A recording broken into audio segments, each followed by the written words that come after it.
Bonsoir à tous, merci de nous suivre sur Afrique Sport pour le journal du soir du samedi 14 octobre 2023. Nous débutons avec Serge Aurier, l'actuel pensionnaire de Nottingham Forest en English Premier League, était déjà absent, sur blessure bien évidemment, lors du rassemblement de septembre dernier, au cours duquel la sélection ivoirienne avait défié le Lesotho 1-0 avant de voir son match amical contre le Mali être interrompu à la mi-temps pour cause d'intempéries. Il est parti, nous avons passé une IRM lundi, il est sorti à la mi-temps, il a pensé que c'était une petite gêne et quand nous avons fait l'IRM, il y avait une image et son club a souhaité le récupérer pour le soigner afin d'éviter une rechute, a d'abord expliqué Jean-Louis Gasset, le sélectionneur ivoirien vendredi en conférence de presse, avant de donner davantage de détails. L'examen médical a été fondamental, en aucun cas je n'aurais pris le risque de le faire jouer à partir du moment qu'on me disait qu'il y a une image qui apparaissait. Le technicien de 69 ans a décidé de ne pas faire appel à un joueur qui en renfort pour le remplacer. Passons ensuite au Maroc. L'équipe du Maroc se porte bien, sauf qu'on a un souci avec Sofiane Amrabat, qui a un souci de dos que nous avons laissé à la disposition de son club Manchester United, a d'abord expliqué Walid Regragui, qui préfère toutefois voir le verre à moitié plein. Eh bien oui, il dit ceci, mais vous savez, tout mal a un bien, car cela nous permet de voir les autres options parce que ce n'est pas toujours aisé pour un entraîneur d'être tributaire d'une absence. Et donc l'absence de Sofiane Amrabat permettra de voir Noussair Mazraoui au milieu de terrain et bien d'autres options d'ailleurs pour l'avenir. Il est vrai que Mazraoui réalise, après un premier exercice en demi-teinte en Bavière, seulement 9 rencontres de Bundesliga, un début de saison intéressant avec le Bayern Munich, déjà 9 matchs joués, toutes compétitions confondues. Le voir débuter dans le 11 marocain sera pour lui une occasion en or de prouver sa valeur à l'approche des échéances à venir. Le mois dernier, face au Burkina Faso, 1-0, ils ont perdu. Il avait déjà séduit comme milieu de terrain alors qu'Amrabat était déjà absent. Évoquons à présent le match Sénégal-Cameroun. Moussa Niakhaté hausse le ton. Après la 5e séance d'entraînement des Lions de la Teranga effectuée vendredi dernier, Moussa Niakhaté s'est exprimé sur la rencontre amicale face au Cameroun ce 16 octobre au stade Bollaert à Lens en France, mais aussi sur le groupe du Sénégal à l'issue du tirage au sort de la Coupe du Monde, non que dis-je, de la Coupe d'Afrique des Nations. On est tous contents de se retrouver en sélection.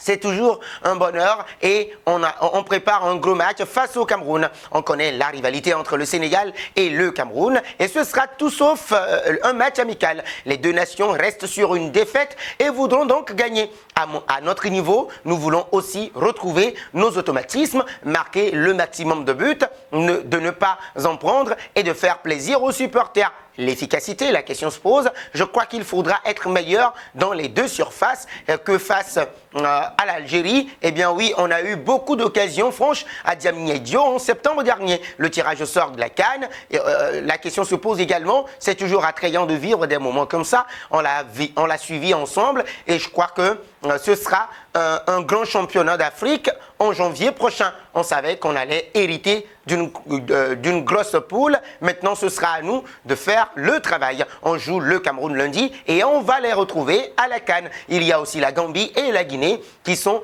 deux pays frères. Mais il faut être honnête, on est les favoris de ce groupe et même de la CAN, donc il faut être présent pour pouvoir atteindre nos objectifs. Nous partons au Brésil avec Neymar et Vinicius Junior justement au cœur d'une polémique. En effet, le célèbre compte insider Garoto do Blog ainsi que le journaliste et présentateur brésilien Matheus Baldi ont dévoilé sur leur compte Instagram un audio WhatsApp d'une des participantes de la soirée organisée par les deux. Et cela révèle notamment cet enregistrement que les règles y étaient claires. Interdiction de téléphone qui aurait par ailleurs été saisie à l'entrée de la luxueuse propriété. Chacun des 3 joueurs aurait une compagne attitrée lors de cette soirée. Ce n'est pas tant le match nul de l'équipe brésilienne contre le Venezuela qui est devenu un sujet à Cuiabá, mais plutôt l'éventuelle fête de certains joueurs qui aurait eu lieu jeudi dernier. Neymar serait resté avec Rebecca Ribeiro,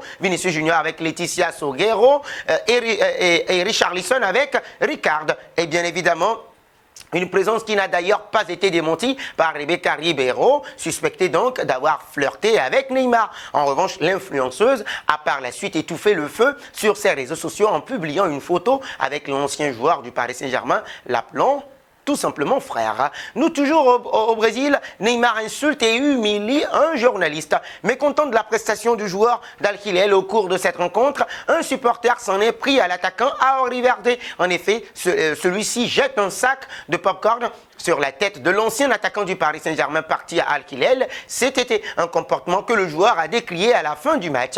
Mais ce n'est pas fini, car Neymar continue de manifester sa colère d'après-match sur la toile.